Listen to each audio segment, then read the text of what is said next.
Hey, good morning, everybody. Mike Shea, your Florida business broker. It's been a really busy week. Activity has certainly picked up. Um, but I wanted to do a quick video about what happened last week.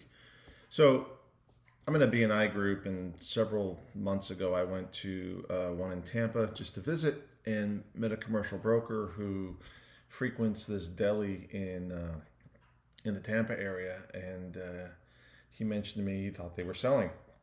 So I reached out and through email to the owner, and the owner replied, "Hey, I already got a broker."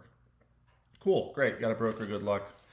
Have a nice day. Out of the blue, on Thursday or Wednesday, I get an email from that owner saying, "Hey, could you come see me?" I call him. I go, "What's going on?" He says, "Well, I've got nothing. I've had no activity in a year. I've had no visits. The broker's not communicating. I have nothing." Nothing. Haven't had a visit, and every time I call the broker, he tells me, "Oh, we've had visitors, but nothing's come of it." So, I went. It's nearby my office, so I went that way to. And I swung in on Friday morning. And met with them. He had fired the other broker. In my research, when I looked up the broker, because he sent me the Biz Buy Sell ad, in my research.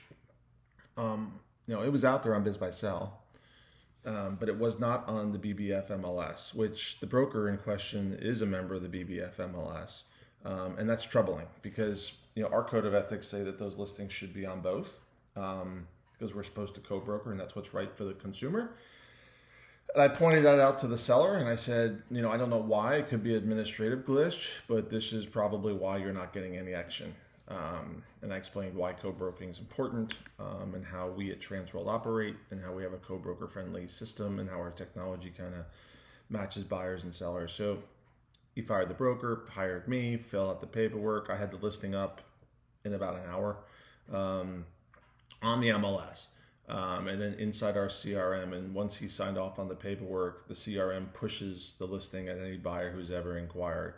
That evening around 9 o'clock, I was literally working on the SIM package for that business, and I got a phone call, and I answered, and that shocked the person calling, and they were inquiring about that business.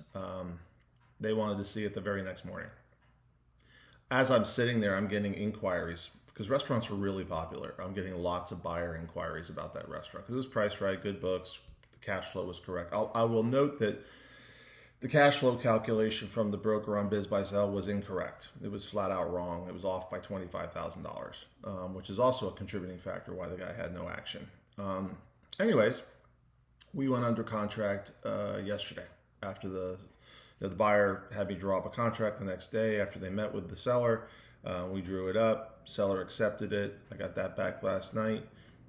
We're in due diligence. So to the sellers, you don't know what you don't know, and you need to go out and consume this type of information and ask your sellers questions. And somewhere in my YouTube channel, there's a video about 10 questions you should ask your broker. But you need to ask the co-broker in question. You need to know what sites you're going to be on. You need to monitor them and hold them accountable, because here this guy went a year,